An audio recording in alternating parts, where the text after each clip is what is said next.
66. qism.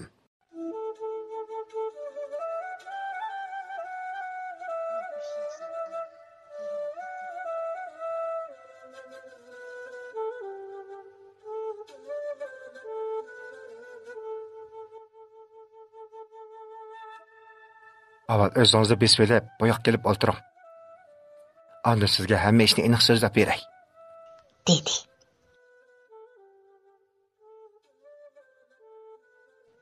Nazokat Mardonning o'ziga zoti nima demoqchi ekanligini bilib tursa-mu, yana amalsiz uning yeniga kelib, kresloda o'tirdi. Mardon Nazokatning psixikasining nihoyat ojiz ekanligini, o'ng'ayli bir ishlar uningga ta'sir qiladiganligini obdan bilgachga, hozir uning kayfiyatini turaqlashtirishga urinib, Nazokatning qo'llarini alqiniga qo'yib, yenik uvlab so'zlashga boshladi. "Man qarang Nazokat. Yanala amaliyotchiroq bo'laydi. Men 20 yoshga kirib qoldim. Sizning 2 yildan buyon mening holimdan xabar ilib, qarindosh bo'lib turganingizdan nihoyat xursandman. Ammo bu qatim sizdan ayrilib chiqib ketaman deganim, sizni butunlay unutib ketaman deganim emas. Siz bilan qarindosh bo'lib, yana izlashib o'tsak bo'ladi. Ammo bu xil munosabatda emas. Siz bilan aka-uka bo'lib o'tsam deyman. Hozir fan tadqiqot, o'shqandek ilgari surilayotgan davrda yashayotimiz. Sizdagi bu xil arlarga talpinadigan bo'lib qolgan kasalligingizni davolash orqali saqayt qilib bo'ldi deb o'ylayman. Sizdan musaqqiyib, normal bir erkakdek yashashingizni arzu qilaman. Mavluda xonim meni o'ziga oshna qilish uchun emas, o'ziga kuy-o'g'il qilish uchun izlab keldi. Bu qatim haqiqatan mening beshimga baxt qushqondi desam bo'ladi. Ammo bu qatim bu baxtni qo'ldan chiqarib qo'ysam, yoki mening o'qib, maktab bitirib, diplom olgan yerim bo'lmasa, yoki bir yerda ishlayman desammi, o'zim yoqtirgan ishga o'rilisha olishim notayin. Eg'ir jismoniy emgaklarni men qila olmayman. Kichikimdan opamning arzulab cho'ng qilishi bilan hech qanday bir eg'ir jismoniy emgak qilib baxmaganim uchun bu cho'ng shaharga kelibmi, shundoq oqnonchilik qilib kunlarimni o'tkazdim. Shuna bu fursatni qo'ldan berib qo'ysam, bunday keyingi kunlarim buruqtirmoq, yo'qsizlik, muhtojlik ichida to'lima ma'nisiz o'tadi. Shunashqa meni to'g'ri tushungan bo'lsangiz, men haqiqatan tanqislikda qoldim. Meni haqiqatan yaxshi ko'rsangiz, menga kuyinsangiz, menga isilvamay erkinlik bering, dedi. Nazokat Mardonning gaplarini anglab, o'zining taqdiriga ichinib, bak ko'p yig'ladi. Oxiri amalsiz Mardonning Mavluda xonimning qizi Mehriya bilan to'y qilishiga qo'shildi. Ammo bu ishlar bir boshliq bo'lg'uchilik yanada mush yerda turishini, biroqli o'zini tashlab ketsa, bu reallikni qabul qila olmaydiganligini aytib, bakla yolvorib ketdi. Mardonmu Nazokatga bakla ichakib, o'ginib qolganligi uchun uni quchoqlab, Nazokat bilan birga yosh to'kdi. Ular bir haza yig'izar qilishgandan keyin Nazokat yana burunqidek tayyorlik qilib, ishoratxonaga menish uchun yotoq uyga kirib ketdi.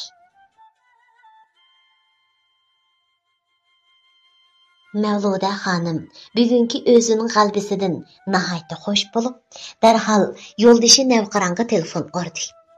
Azaldan yo'ldoshi Navqiron Mavluda xonimga telefon urib, ahvol so'rab turadigan bo'lg'achqa, tuyuqsiz ayolining o'ziga telefon urganini ko'rgan Navqiron apandi sal jiddiylashgan ham hayron bo'lgan holda ittik telefonni oldi. "Ay, teshxima oma xotin. Nima, bugun kun qayoqdan chiqdi? Ajab menga telefon qilib qapsiz-g'o. Mijozingiz yaxshi, obdan turayotgansiz. Teshxiqda. Oma qizimiz Mehriyaning mijozi-chi, yaxshimi? Uyda bir ish bo'lmaganda?" Navqiron apandi jiddiylashganligidan bir muncha savolni biroqli so'rab etgan edi. Yo'ldishining jiddiylashib qolganligini telefondagi ovozidan bilgan Mavluda xonim pixildab kulganicha, "Teshliq, voy teshliq bo'lmamdigan. Mening omoq bovuyum. Qandaq, o'zingizning mijozi yaxshimi? Obdan turib-atamsiz. Yana qon bisimingiz o'rlab qolmagandi? Shu, uyda azroq ish bor, ammo xushallanarli ish. Haras, qachonlar uyga qaytib kelasiz? Mumkin bo'lsa, tezroq qaytib kelsangiz bo'pti ekan. Birinchidan, sizni bek seg'indiq. Ikkinchidan, bu xo'sh xabarni siz qaytib kelganda o'z og'zim bilan deymikin deyman, dedi sho'xlik qilib. Ayolining gapini anglab, bekli xo'sh bo'lib ketgan navqiron apandi. Mao chiroyli xotinimning meni teximi qayirtib, buvay deb ketganni. Men hozir buvay emasjimi? 18 yoshga yigitdek shoshman, dedi xotiniga chaqchaq qilib. Shundoq, mening buviyim, shosh buvay tursa, bo'ldi. Buvay demay, shosh yigitda ya. Qachon qaytib kelasiz? Mavluda shundoq deb erining qachon qaytib keladiganligini so'rab-atdi. Bugun Guangzhouga chatdan kiradigan bir turkum mallar bor edi. Ammo 2-3 kun kechikib kelgudek. Shu mallar yetib kelsa, yurtqa avatib etib, men darhol qaytaman. To'la odamni taqirza qilmay, xo'sh xabaringizni telefonda da'vating ha. Bo'lmasa 3 kungacha nima xabardi deb jiddilashib, qon bismim o'rlab ketmasin yana, dedi navqiron apandi.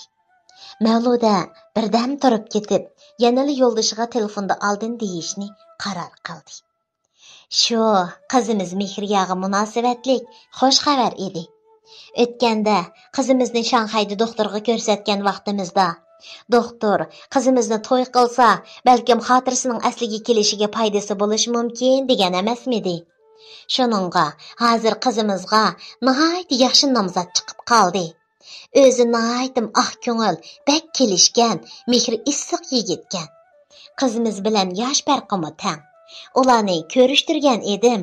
Qizimiz Mehriya u yigitni bakli yoqtirib qolgandek qiladi. Hey, bo'ldi. Qolgan gapni siz qaytib kelganda dey. Hozir mushunchalik bilib tursangiz bo'ldi, ha? dedi. Navqiron apandi ayolining o'zining qiziga kuyinib degan gaplaridan nihoyat xursand bo'lib, xushalliqda ko'zlariga yosh olgan holda: "Voy jinim xotin, sizni menga haqiqatan hayotga yetkazgan bir esil ayol jumo. Qizimning peshonasi o'ng bo'lganlikdan sizdek mehribon bir onaga erishdi. Rahmat sizga xotin. Sizga har qancha rahmat aytsammi, ozlik qiladi", dedi. Mavluda yo'ldoshi navqiron apandining bo'g'ilib yig'iga ketib borgan ovozidan uning hayajonlanib ketayotganligini bilib, o'zining mardondan mehrini uzolmay bu planni qilganiga nomus qilib, vijdoni azoblanib ketdi.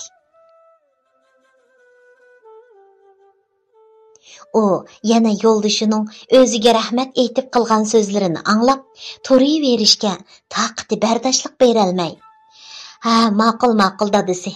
Undaq bo'lsa tezroq qaytib kelarsiz. Yo'lingizga 4 ko'zim bilan qarab, sizni saqlayman", dedi va telefonni qo'yibdi. 3 kundan keyin navqiron apandi chatdan kirgizilgan bir turkum mollarni yurtiga import qilib, mang'uz vatgandan keyin o'zimi aeroplan bilan tezla qaytib keldi. Mavluda xonim mushu kunlarda mardonni ko'rgisi kelib, taqti taq bo'lib turg'achqa, to'mirini qizig'ida so'qish uchun yo'ldoshi kelib, atisili ularning ko'rishishini o'rinlashtirdi. Navqiron apandi mardon bilan bir oliy restoranning ayrimxonasida ko'rishishni o'rinlashtirgan edi. Mavluda xonim mardonga bu xabarni yetkazib, ko'rishadigan o'rinni aytgan vaqtida nazokatmi uyda bor bo'lib, bu gaplarning hammasini anglagan edi. U o'zini shuncha tutib olishga tirishgan bo'lsa-mu, kundashlik o'tida puchulanib, yuragi azobdan par-para bo'lib atgan edi. Degan vaqt to'shib, mardon ko'rishadigan restoranning ayrimxonasiga kelgan vaqtida navqiron apandi Mavluda xonim va qizi Mehriya ayrimxonada tamoqlarni zakaz qilib qo'yib, mardonni saqlab o'ltirishgan edi.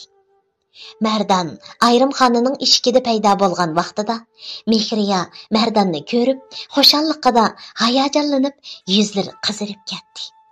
Navqiron apandimi bu kelishgan qomatlik yigitni ko'rib, darhol qiziga qarab, uningdagi o'zgarishlarga diqqat qilayotgan edi.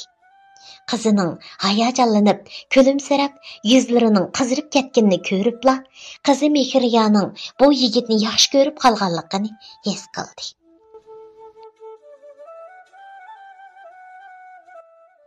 Ular qizg'in ko'rishib, nihoyat xushal o'ltirib, g'azalandi.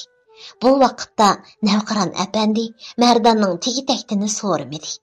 Chunki bu yigitning kelib chiqish tegi-taktini Mavluda xonim yo'ldishi Navqiron apandiga birma-bir aytgan edi. Ammo uning yangi kelgan vaqtida yanchiqchilik qilganligini, keyin Saniya xo'jayinning qo'l ostida xo'rozlik xizmatini qilganligini, Onundan keyin nazokatning himoyasida uningga qo'dug'uchi bo'lib turib, uningni xumarini besib, xo'rozlik qilib, mushu vaqtgacha turganligini aytmagan edi. Ola bahuzur o'ltirib g'azallangandan keyin ayrim xonasidan chiqib, endi restoran oldiga chiqqanda, oldi tarafdagi yo'lda bir muncha kishilar to'plashib turgan bo'lib, bu yerda qatnash hodisasi yuz berganligini aytishayotgan edi. Navqiron apandi qizi Mehriyaga qatnashga oid ishlarning bakli ta'sir qilib ketadiganligini bilgachga, Mavluda xonim bilan Navqiron apandi qizi Mehriyani elib, Mardan bilan xo'shlashib, o'zlarining bachisiga aldirash yurib ketdi. Mardan ularni uzitib qo'yib, uyi tarafga qaytmoqchi bo'lib, mengib, hodisa yuz bergan yerga qiziqib qoldi bo'lg'ay. Asta u joyga kelib, butunlay qonga bo'yilib ketgan, ko'zlari uchuq holatda o'ziga tikilib turgan hodisaga uchirg'ichini ko'rib, dong qatgan holda turibla qoldi. Hurmatlik asar anglag'uchi o'qirman do'stlar. Sizlarcha bu hodisaga uchirg'ichi zodi kim bo'lg'aydi?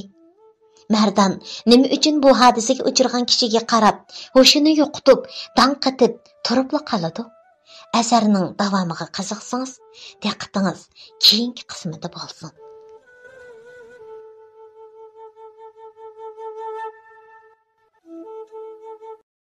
67. qism.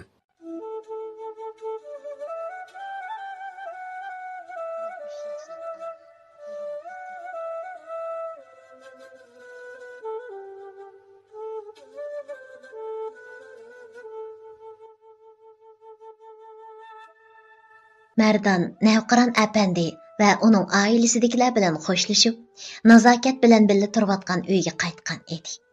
Birdilla restoran oldidagi hodisa yuz berib, to'plashib turgan kishilarga qiziqib qolgan holda u joyga qarab mangdi. Mardan kishilar to'pini yerib, butun badani qonga bo'yilib ketgan, ko'zlari uningga chekchiyib, hasratlik qarab turgan hodisaga o'chirg'ichini ko'rib, hoshini yo'qotgan holda dong qatib turibla qoldi.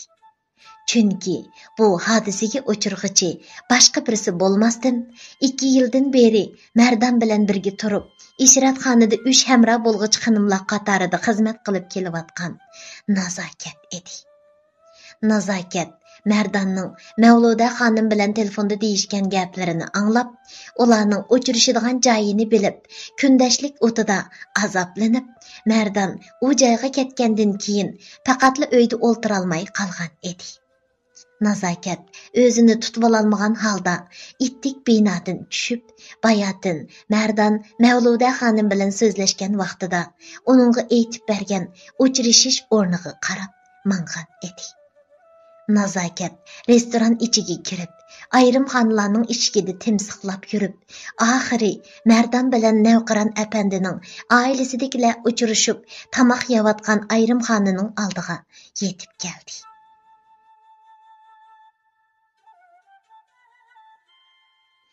Mulozim qiz yigitlarning ularning ustiliga tamoq qo'rimalarni to'shiyotgan fursatidan foydalanib, ochiq turgan eshikning yon tarafiga o'tib, ayrimxona ichiga nazar silishga boshladi.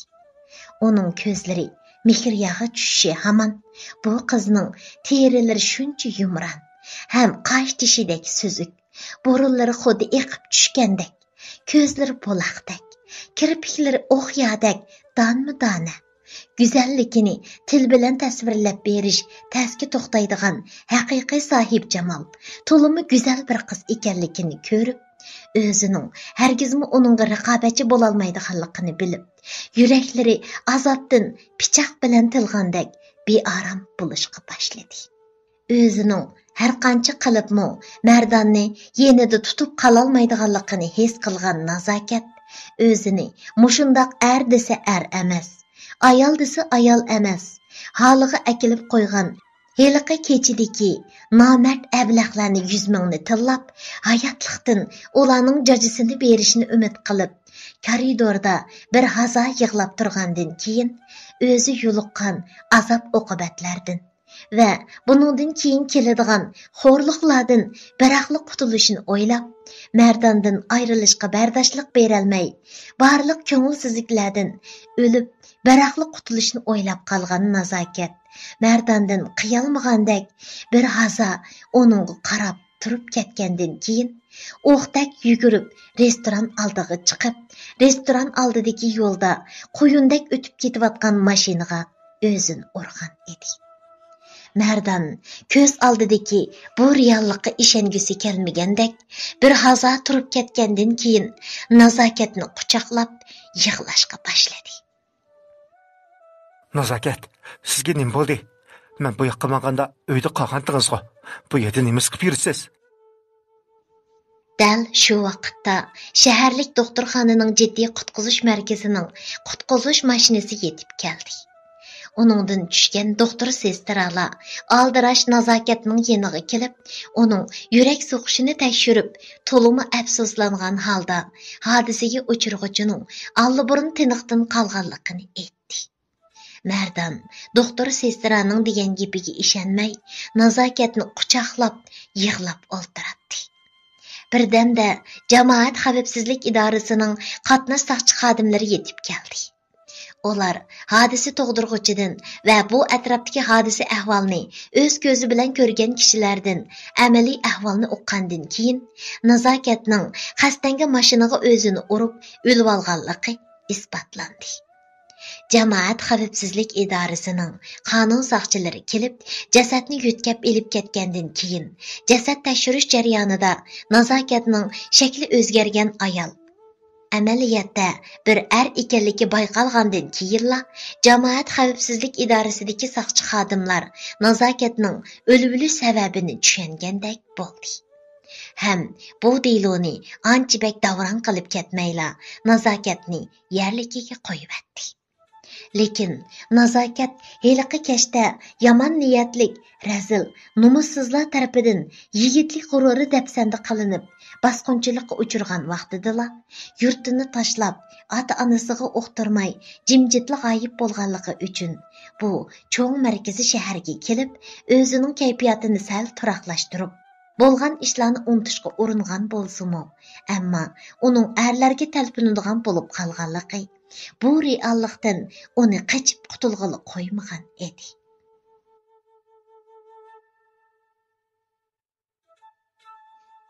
Shuning uchun o'zining erlarga bo'lgan havisi kuchaygan siri shaklini o'zgartib, ayolchi bo'lib yashashga boshlagandilar. Bu shaharga tizimga oldirib, yangidan nazokat degan ismi bilan kimlik bijirgan bo'lg'achqa, uning tegi taktini, nadin kelganligini, yurtining qayar ekanligini surishtirishga mumkin bo'lmay qolgan edi. Mana mushuning bilan amdili 27 yoshga kirgan Nurali boshqalarning birdamchilik o'zlarining havisini qondirib olish maqsadida ziyonkashlik qilish sababidan o'z yurtidan, ota-onasidan, so'ygan yoridan, eng muhimi tug'ilib o'sgan saf havosidan nafas ilib, cho'ng bo'lgan ona yurtidan ayrilib, bu yot shaharda nom nishonsiz hayotini oxirlashtirgan edi. Mardon necha vaqtdan beri uning bilan birga turib, echakab qolganligi uchun nazokatdan ayrilish uningga bakli og'ir kelgan edi. Nazokatning o'limiga, o'zining uningdan ayrilishini, Mavluda xonimning o'gay qizi Mehriya bilan to'y qilishni qaror qilganligi sababchi bo'lganligini o'ylasa, azobdan yuraklari par-par bo'lib ketadi.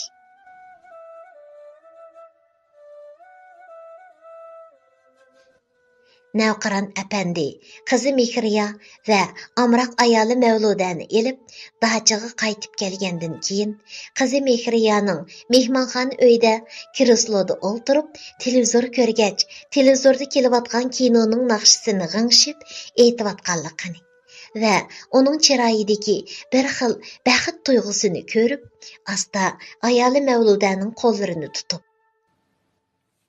Sizga nima deb rahmat aytishni bilmayapman, Uma xotinim.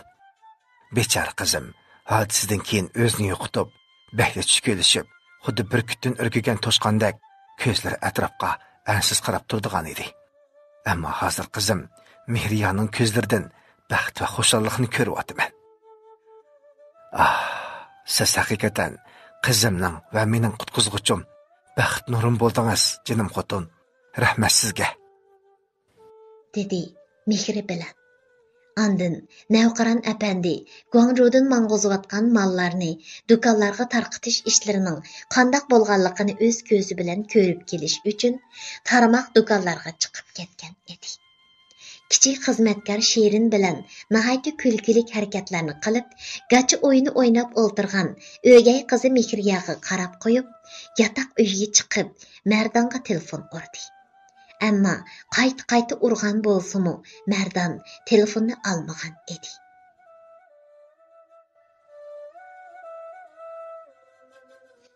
Mavluda xonim Mardonning telefonni olmaganidan nihoyatda jiddiylashib, uning bugungi uchrashishda yo'ldoshi Navqiron apandini ko'rib, sal qo'rqib, bu plandan voz kechdimi nima deganlarni xayolidan o'tkazib, nihoyatda tit bo'lishga boshladi. Mavluda xonim Mardon bilan telefonda aloqalasha olmay, uni izlab boray desa, yo'ldoshi Navqiron apandi uyda bo'lganligidan gumonlanib qolishidan ansirab, yoki izlab borolmay 4-5 kun o'tib ketdi. Ammo har kuni uningga telefon qilsa, Mardon telefonni olmaydi yoki besvetadi. Mardon telefonni olmagan siri Mavluda xonim nihoyatda ansizchilikka tushib qolgan edi. Mardon bu plandan yaltiyibli qolsa, yo'ldoshi Navqiron apandining oldida Mavludaning yuzi tushib ketadi. Chunki Navqiron apandimi Mardonni yoqtirib qolgan bo'lib, uning xushchaqchaq, ko'nglida nima o'ylasa shuni ochiq aytadigan yigitligiga qarab, uning kelgusining parlaq bo'ladiganligini va qizi Mehriyaning u yigitga qargan vaqtidagi ko'zlaridagi muhabbat nurlarini ko'rib, qizining bu yigitni bakli yaxshi ko'rib, yoqtirib qolganligini bilib yetib, keyingi kunlarda yaxshi kunning yomoni bo'lib, o'zidan keyin qolsa, bu shirkatni Mardonga topshirsa, tamoman bo'ladiganligini his qilib yetgan edi. Shunlashqa ayoli Mavludaga bakli rahmat aytib, xo'sh bo'lib ketganligi uchun bu qatim Mardon yenib olsa, Mavluda xonim bakli o'sal ahvolga tushib qoladi.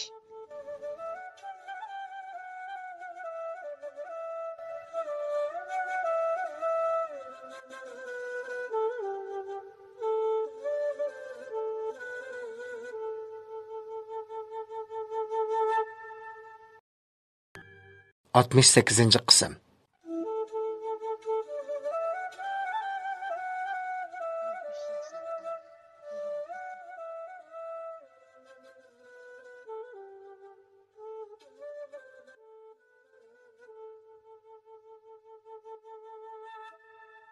Bu qatim Navqiron apandi boshqa vaqtlarga qaraganda yurtida necha kun ortiq turgan bo'lib, bir hafta bo'lganda yana mol kirgizish uchun ichkir o'lkaga yurib ketdi. Bu bir haftadan buyon Mardonning tuyuqsiz yo'qolib ketganligi, o'zi uningga telefon qilsa, telefonnimi qabul qilib olmay yoki qarshinimi ko'rsatmay g'oyib bo'lib ketganidan zodi nima ish bo'lganligini bilolmay, ichi siqilib aran kunlarni o'tkazgan Mavluda xonim yo'ldoshi Navqiron apandi Guangzhouga yo'lga chiqishi hamon Mardonni izlab uning uyiga borgan edi.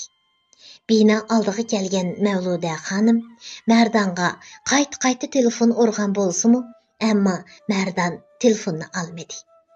Oxiri nima bo'lsa bo'lsin, nazokat bo'lsa-mu, uning bilan o'zim obdan so'zlashib, kallasidan o'tkazarman degan maqsadda ularning uyining oldiga chiqib, eshik qo'ng'iriqini bosdi. Mavluda xonim xeyli uzun eshik qo'ng'iriqini bosgandan keyin chas soqollari o'sib, kiyimlari purlishib, chiroylari xonuklashib, bakli vayroni bo'lib ketgan mardan eshikni ochdi. Bir hafta ilgari kino cho'lponlaridek shuncha chiroyliq, qomatlik yigitning bir hafta ichidala boshqa bir kishiga o'zgarib, shunchalik tushkunlashib, vayroni bo'lib ketganligini ko'rgan Mavluda xonim o'z ko'zlariga ishonmay, hayron bo'lganicha ko'z oldidagi mardonga qarab turib qolgan edi. Mavluda xonim uyga kiribla, uy ichining hamma yerga qalaymagan narsa kerak tashlangan. Kerislo oldidagi shira ustida haraq botolkalari qalaymagan tashlangan bo'lib, uy ichining andin battar bo'lib ketganligini ko'rib, nihoyatda jiddiylashgan holda: "Sizga zoda nima bo'ldi, mardan? Nimada holingiz qarab? Ko'z bilan ko'rgisiz vayron bo'lib ketdingiz. Nazokat qani? Voy anamay, bu uyning ichiga nima degulik endi? Xuddi cho'shqa qotini g'ili aylantirib qo'yibsizlar-ku. Hey, men sizdan gap so'rayapman. Nazokat ko'rinmaydi-ku." Mavluda xonim shundoq degunicha aldirash oshxona tarafga va yotoq uy tarafga bo'yindab qaradi.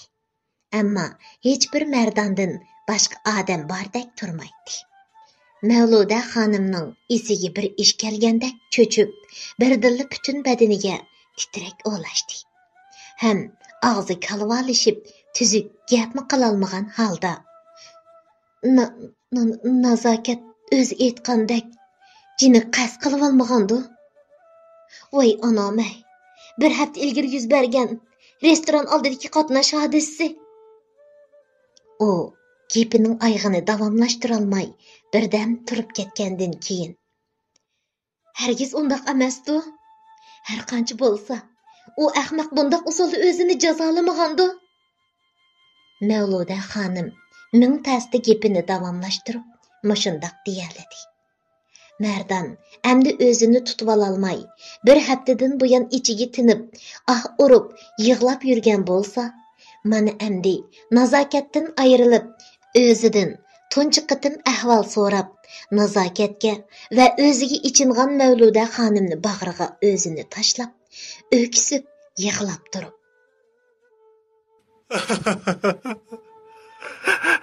"Shundoq, Mavluda xonim, nazokat o'lib ketdi. U o'z jiniga qasd qildi. Uning o'lishiga men sababchi bo'ldim."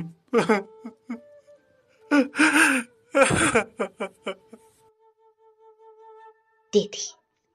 Mavluda xonim mardonning gapini anglab, o'z quloqlariga ishonmagan holda hangviqib turib ketgandan keyin tasdi o'zini tutib olib, quchug'idagi mardonning yelkasiga yenik shapaloqlab, uningga tasalli berib, gap qilishga boshladi. "Bo'ldi, mardon, bo'ldi. O'zingizni besib oling, ha? Balkim nazokatning o'lishiga siz sababchi bo'lmagan bo'lishingiz mumkin.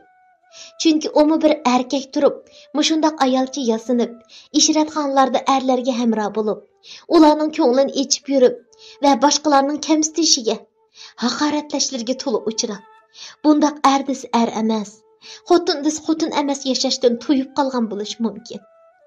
Siz nazokatning o'limini to'liq o'ylab, uning o'limiga men sababchi bo'ldim deb, o'zingizni ayblab, ruhingizga besim qilib, bundoq tushkunlashib yashasangiz, balkim sizmi uzoqqa qolmayli tugishib ketishingiz mumkin. Nazokat haqiqatan sizga kuyinsa, sizni yaxshi ko'rsa, sizningmi bundoq vayrona bo'lib ketishingizni xohlamaydi-ku deyman. Shuning uchun siz g'ayratlik bo'lib, qalbingizni rostlab, odamdek yashamasangiz bo'lmaydi, mardan. Sizning bu turqingizga qarab, menmi umidsizlanib qoldim. Asli sizga xo'sh xabar yetkazay deb telefon ursam, necha vaqtdan beri telefonni olmayli qo'ydingiz. Oxiri bo'lmay, o'zim izlab kelishim. Yo'ldishim Navqiron apandi sizni bekli yoqtirib qopti. Ham qizim Mehriyomi sizga amroq bo'lib qolgandek ko'rinadi. Mehriyoning chiroyidagi xo'shalliqni ko'rgan uning otasi Navqiron apandi bekli xo'sh bo'lib, bo'lsa to'yni tezroq qilib etishni aytibotdi. Biroq sizga aytib qo'ydigan yana bir ish, Mən onunğa, sizning başqalarning eziq turishi bilan yurtdan ayrilib, bu yerga musofir bo'lib kelib qolganligingizni aytdim. Sizning azimat, elyor, shuhratlardagi yanchiqchilar bilan birga turib, yanchiqchilik qilganligingizni. Keyin Saniya xo'jayinning uvlash markazida ayollarni uvlab, mo'ri kelsa ularning hojatidan chiqib, xorazlik xizmat qilganligingizni va yana nazokatning uyida onunğa qo'g'dug'ichi bo'lib 2 yil turg'uningizni uqtirmadim. Yo'ldishim tegi-taktidan pokiza, nihoyat esil sifat odam bo'lganligi uchun odamning kelib chiqishiga bakli e'tibor beradi. Ammo bakli oq ko'ngil. Shunglashqa mening beshimdan o'tgan sarguzashtlarimni anglabla, menga hesdashlik qilib, men bilan to'y qilgan. Sizning g'ayrat, musofir ekanligingizni aytib edim. U bakli hesdashlik qildi. Endi sizning bu holatingizni ko'rib qolsa, nima deb o'ylab qoladi? Shunglashqa tizdan o'zingizga keling. Turing o'rningizdan. Sizni hozirlan bu yerdan elib ketmasam bo'lmoqdek. Unda qilmasam, bu joyda yolg'iz turib, nazokatni o'ylayverib, o'zingizni ayblab, sizmi ahmoqona bir ish qilib qo'ymang yana. U shundoq degenicha Mardonni ittik o'rnidan turg'izib, kiyimini almashtirishga undab, uni yotoq uyga kirgizib etib, mehmonxonada saqlab turdi. Mardan xo'shyoqmisimi Mavluda xonimning so'zlarining o'rinliq ekanligini his qilib, kiyimlarini almashtirib chiqqandan keyin oyoqini kiyib, bu uyga qiyalmagandek qarab qo'yib, uydan chiqib, binodan pastga tushdi. Mavluda xonim bir kira mashinasini to'sib, Mardonni udul satirishxonaga ilib bordi va chas soqollarini oldirib, satirishxonadan chiqqandan keyin yandagi bir muqim baholiq magazinga kirib, onunğa bir qur kostyum burulka setib olgandan keyin uduldagi munchxonaga ilib kirib, Mardonni ichiga kirib yuyinib, kiyimlarini almashtirib chiqishga buyurdi. 20 minutga qolmagan vaqt ichida munchxonada yuyinib chiqqan Mardan boshqacha salobatlik bir yigit bo'lib chiqqan edi. Mavluda xonim onun kelishgan Koreya kinolaridagi cho'lponlardek go'zal qomatiga qarab, uningdan ko'zlarini uzalmasdan uningga bo'lgan seg'inish o'tlari texmi kuchayishga boshladi.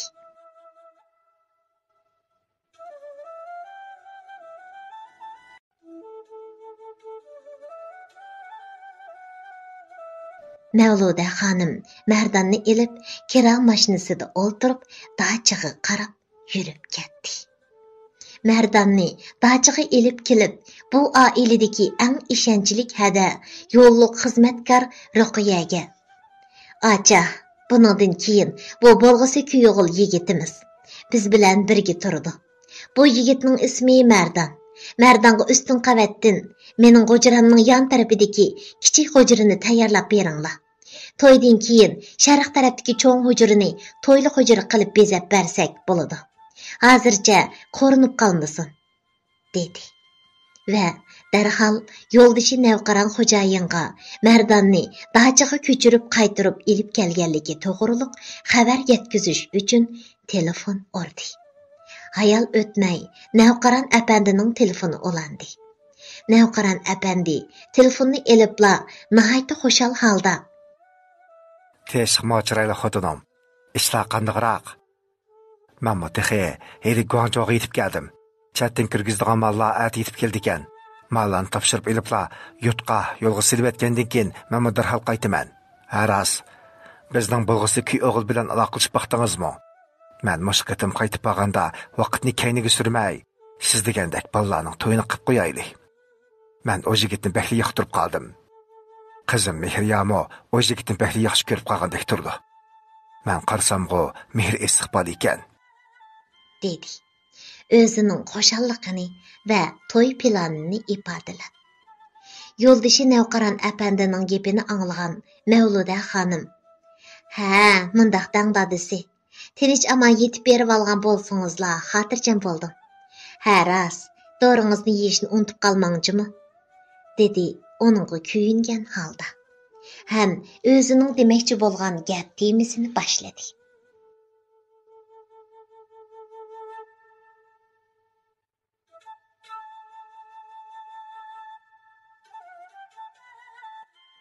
Hörmətlik əsər anlıqıcı oqurman dostlar.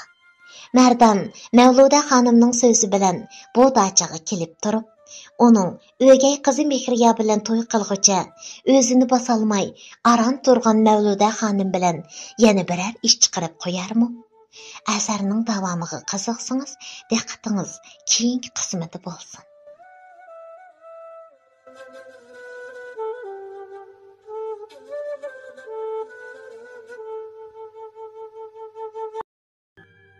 Altmış 9. qism.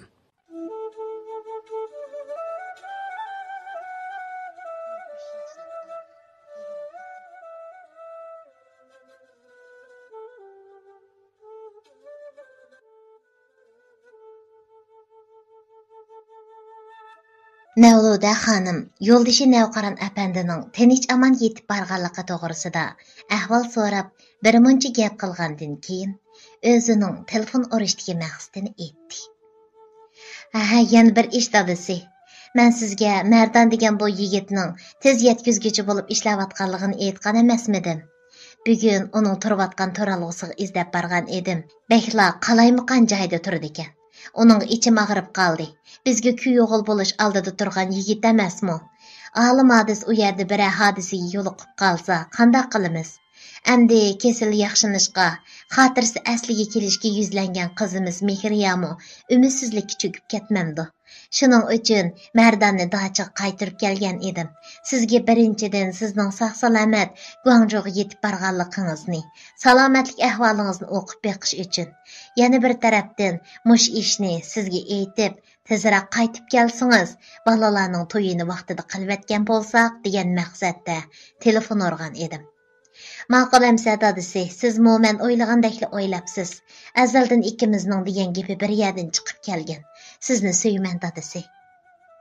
Ashundoq deb, yo'ldoshi Navqironga sevgi izhor qilib, telefon trubkasiga ovozliq nachchini so'yvatdi. Navqironmu ayoli Mavluda xonimga bir muncha muhabbatini izhor qilib, so'zlashgandan keyin telefonni qo'ydi. O'zlariga köy o'g'il bo'ladigan Mardon degan yigitning bu dachaga ko'chib kelganligini Mehriya xon qizning holidan xabar oladigan xizmatkor Shirin Mehriyaga xabar qilgan edi. Mehriya oqshom ko'rgan televiziya filmidagi qiz yigitning beshidan o'tkazgan muhabbat sarguzashtlarini ko'rib, bakla hayajonlanib, bularga ich og'ritganligidan ko'ngli yerim bo'lib qilib, kun tush bo'lay desimi, toki mushu vaqtgacha o'rnidan turib, yatiqidan chiqmagan edi. O'zining holidan xabar oladigan bu Shirin degan qizning kirib, bu xo'sh xabarni yetkazishi hamon chacharab o'rnidan turib, ko'zlari o'ynab ketgan holda "Rasmo Shirin, rost aytyotamsan?" degenicha uning qo'llariga esilib, hayajondan so'zlayotgan edi. "Voy rost xon qiz, sizga yolg'on aytib haddimmi? Atdigan xo'jayin ichkir o'lkaga safarga minib, yarim soat o'tgandan keyin cho'ng xonim uydan chiqib ketgan. Hali qarasam, Mardon degan yigit bilan birga qaytib keldi. Ham Ruqiya G'ojidarga bundan keyin Mardon Begzodining biz bilan birga turadiganligini so'zlab, uningga hujra rastlashimiz kerakligini aytgandilar. Mardon Begzodining bu yerda turadiganligini bilib, sizga xabar yetkazgil kirdim. Tez turing xon qiz. Kiyimlaringizni kiygizib, sizni chiroyli yasab qo'yay", dedi Shirin Mehriyaga xushomad qilib. Shundala Mehriya xon qiz bu o'zining holidan xabar oladigan xizmatkorning yolg'on aytmaganligini bilib, hayajon bilan aldirash kiyim ishkabining oldiga kelib, kiyim tanlashga kirishib ketdi. Qaysi bir shoirning aytganidek, "Kunlarmi go'zaldir, tunlarmi go'zal. Tangdiki shamolning o'zi bir g'azal. Ko'ngilni to'ldirib, shirin his bilan, suyib ham suyulib, yashamoq afzal." degandek, Mehriya Mardonni yaxshi ko'rib, suyib qolganligi uchun o'gay opsi Mavludaning asli boshqa maqsadda bo'layotganligini bilmay, uningdan nihoyatda xush bo'lib, suyunib ketayotgan edi. U oxiri kiyim ishkavidagi kiyimlarni bir yendan cho'g'lab chiqarib, uni buni kiyib, oxiri o'ziga pisand bo'lgan bir ko'ynakini kiyib, sochlarini chiroyli targandan keyin hadisiga uchirgandan beri ishlatib baxmagan girim buyumlari bilan o'ziga so'z girim qildi. Buning bilan Mehriya texmi go'zallashib, echilib ketgan edi. Bu vaqtda oshxonaga chiqib, oshpaz ayolga yordamlashgan Shirin Mehriyaning qashiga tushlik tomoq tayyor bo'lganligini xabar qilib kirgan edi. Mehriya to'zdek yasinib, Shirin bilan mehmonxonaga chiqib, tomoq ustiliga kelib o'tirdi. Bu vaqtda Mardan Ruqiya xo'jador o'rinlashtirib qo'ygan yotoq uyida bir ishlarni qilayotgan bo'lib, texi tomoq ustiliga chiqmagan edi. Mehriya nihoyatda jiddiylashgan holda birdan ikkinchi qavat palampiga qarab qo'yadi. Oxiri ustun qavatdagi yotoq uyining eshigi ochilib, yepilgan ovoz bilan tang palampayda Mardanning nihoyatda kelishgan qomati ko'rindi.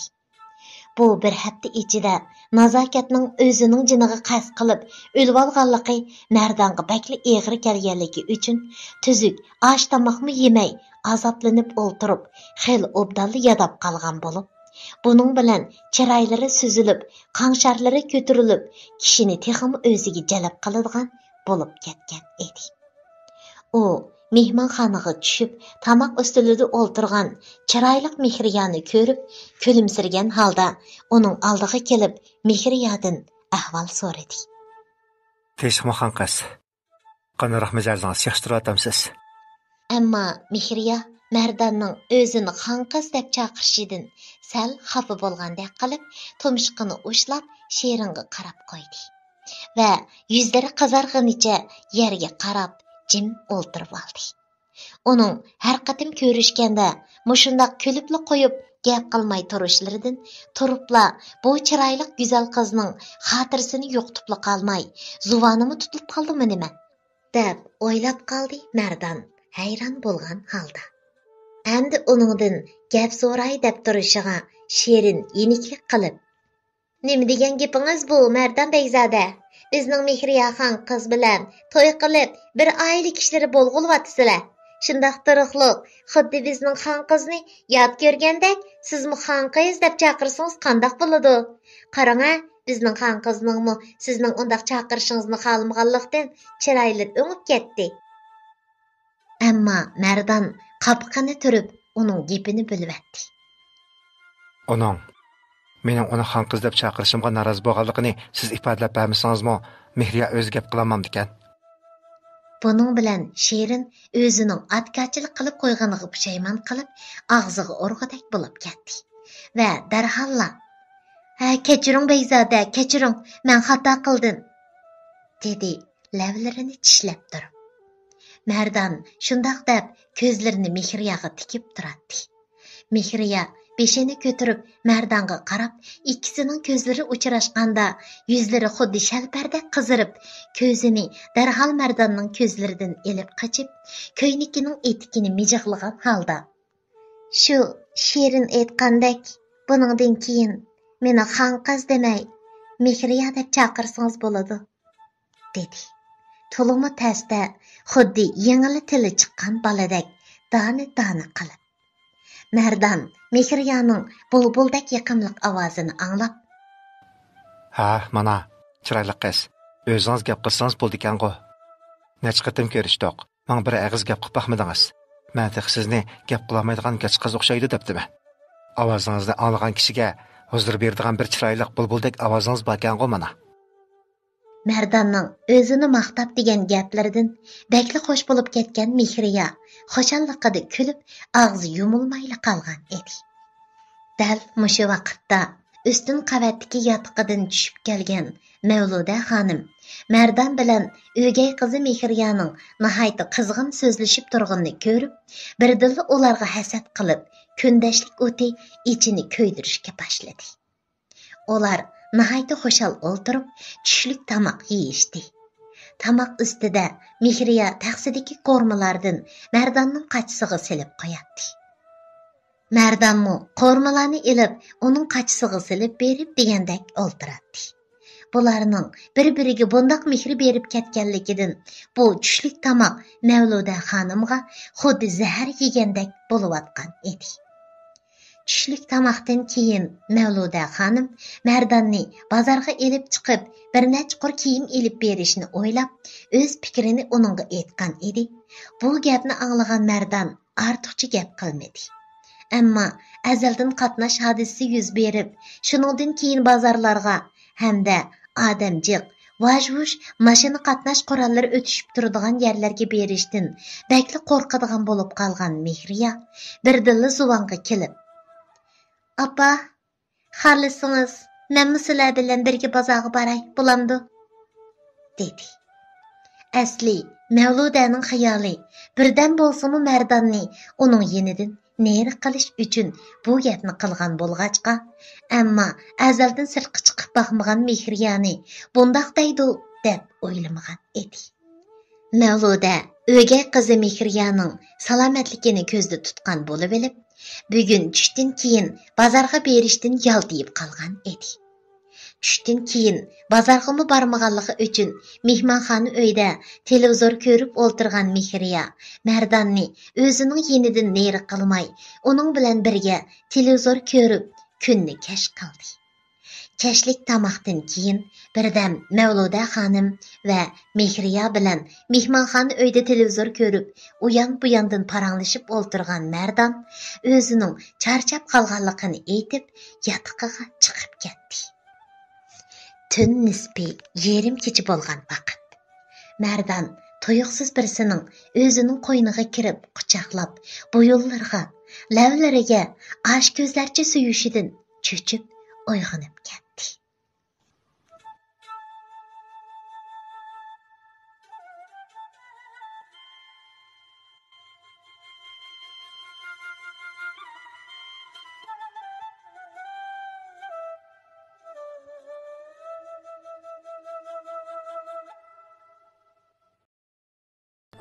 Yetmişinci qism.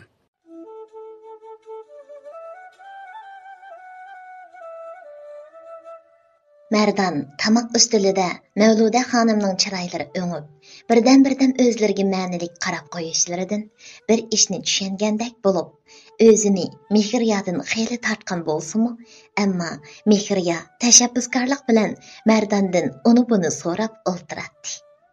Chunki mushu vaqtgacha kunda bira ikki eg'iz gapni qilmay, bara gap qilishni unutib qolg'ilayotgan Mehriya Mardanning she'ringa tanbih berib, Mehriyaning o'zining so'zlashini tashabbus qilishi bilan va uning ovozini bulbulning ovoziga o'xshatib maqtishi bilan o'ziga ishonchisi ishib, bugun bir kundala nurg'un gaplarni qilgan edi.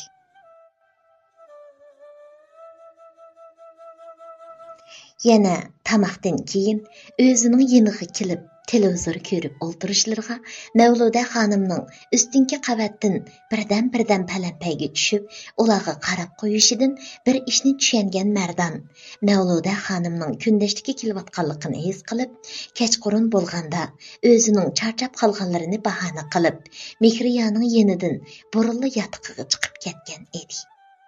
Ammo yotiqiga chiqishi bilan ko'z oldiga nazokatning o'zi bilan o'tkazgan 2 yil jarayonidagi ish harakatlari, gap so'zlari bir kinolentisidek kelib olib, uning faqatla uyqusi kelmay, yilondek uyon-buyon to'lg'inib yetib, na vaqtlarda ko'ziga uyqu borganini bilmayli qolgan edi.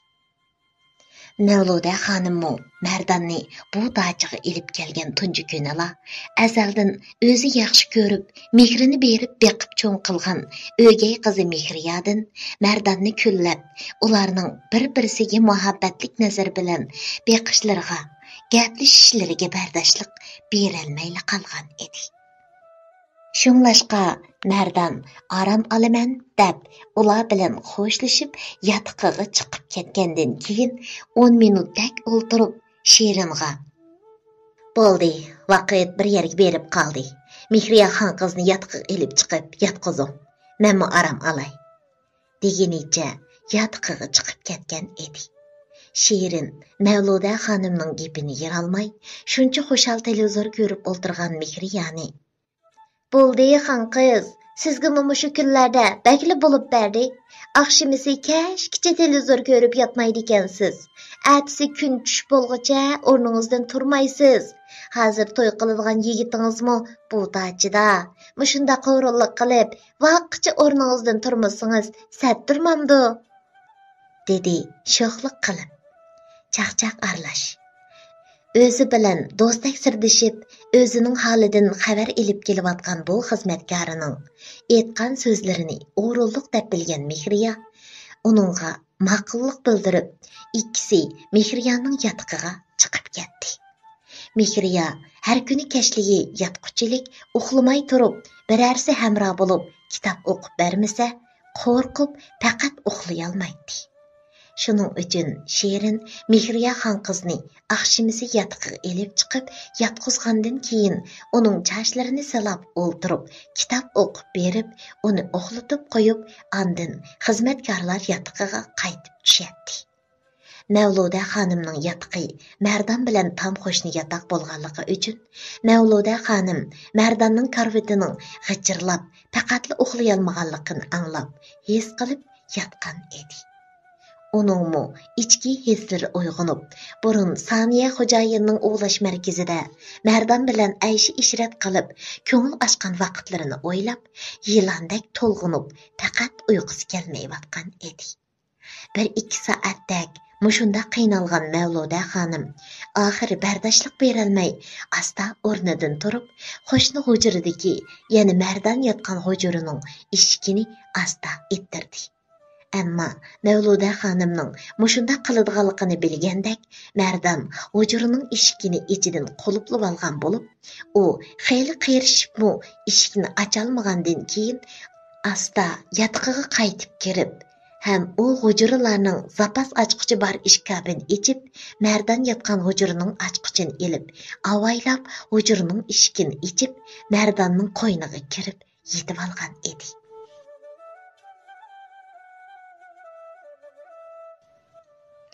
Mardan 2 yil burun Nazokatning uyiga yeng kelgan vaqtida mushundaq ishqa yo'liqqanligi uchun cho'chib uyg'onib ketib, o'zining quchug'ida cho'nqir nafas olgan holda hayajonlanib, o'zini hadab shalapishib suyib, quchoqlayotgan ayolni ittirib, neri qilmoqchi bo'lib, u ayolning hadab o'zining uxlash kiyimini soldirishga urinayotgan qo'llarini tutib oldi. Ammo u ayol shu hamon Mardanning qo'lqiga tunish ovozda pichirlab, "Qo'rqmang jinim, bu men. Sizning ishqingizda kuyib, yuragim sakpar bo'lib ketgan bechora oshiqingiz. Keling jinim, fursatni ching tutayli. Yelil maviyandagi sarangning kesili tutib qolsa, alatag'il tovlab, hammasini uyg'otib, 2-qavatga boshlab chiqadi", dedi. Mardan shundala o'zining quchug'ida yilondek chirmishib yotgan ayolning Mavluda xonim ekanligini bilgan edi. Umu ovozini past qilishga urinib, "Nima qilyapsiz xonim? Men bu yerga kelgan tunji kechishla bundaq qilsangiz, meni qarab turib o'limga tutib berganingiz emasmi? Undaq qilmang. Siz o'rningizdan turib hujringizga chiqib keting.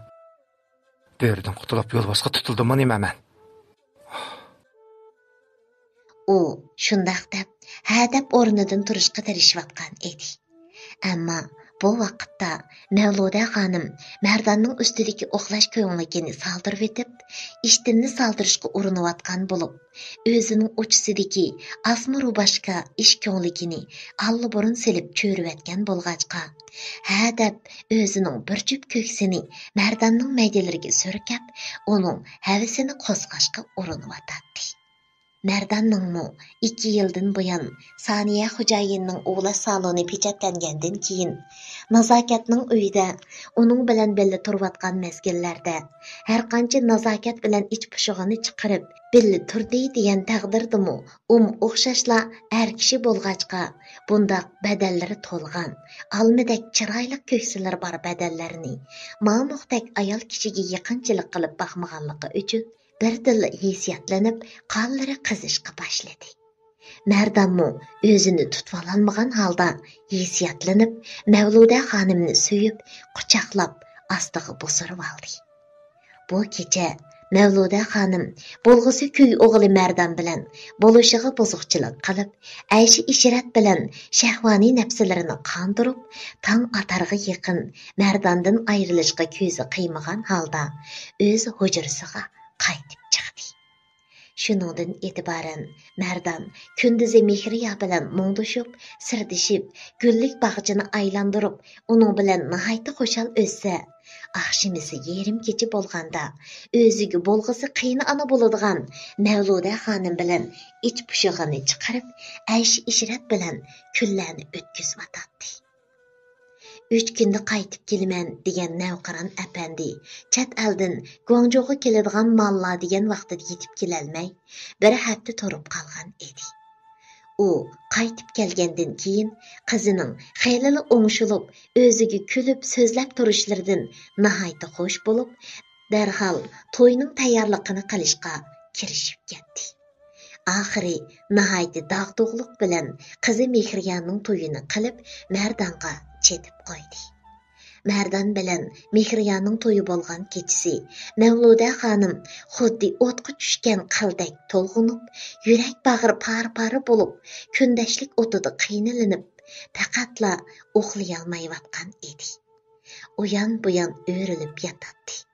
Birdan o'rnidan turib, tazliq uyiga kirdiganni bahona qilib, Mardan bilan Mehriya yotadigan cho'ng hujrining oldiga kelib, maqsadsizla yotoq ichidagi shapini tinglab turib ketadi.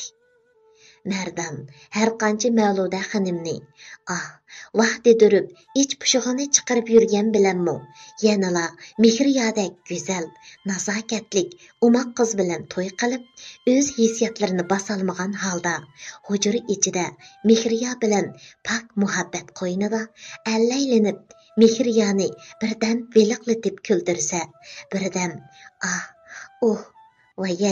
vaychan tegizib, angratib, nazlatib, hujra ichini nag'maga to'ldirib etgan edi. Koridorda ularning hujra uyining oldida turib, bu ovozlarni anglagan Mavluda xonim maydalarini tatlab, tazliq uyga kirib, yuzlariga, maydalariga sovuq suv chechib, yanala o'zining kundashlik o'tini bosolmaganda, yo'ldishi navqiron apandining gumonlanib qilishidan ansirab, hujrasiga qaytib kirib, yenida xo'rak tartib uxlab ketgan navqiron apandiga sat olib qo'yib yotadi.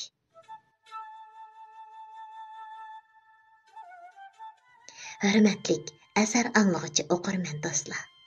Mardan Mehriya bilan to'y qilib, uning bilan chiqishib, yaxshi xotinlardan bo'lib o'tib ketsa, Mavluda xonim burun o'zi aytgandek va'dasida turib, Mardonni ixtiyoriga qo'yib berib, yana avara qilmasmi? Mavluda xonimning o'gay qizi Mehriya bilan to'y qilib, xotirjam turmush kechirayotgan Mardanning beshiga yana qanday qismatlar kelar? Asarning davomiga qiziqsangiz, diqqatingiz keyingi qismida bo'lsin.